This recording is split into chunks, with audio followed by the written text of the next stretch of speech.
just I have select here. 1 second, I'm creating zoom. Text, just put here. Zoom out, just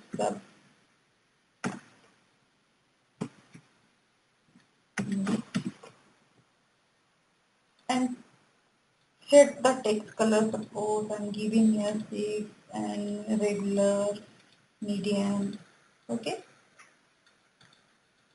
After selection text property, press Shift A. After Shift A pressing, can you see here coming one outline border? Can you see? Just select and fill the color.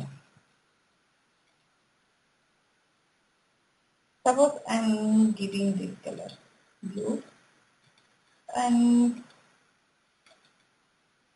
put the here radius property to 5 pixels.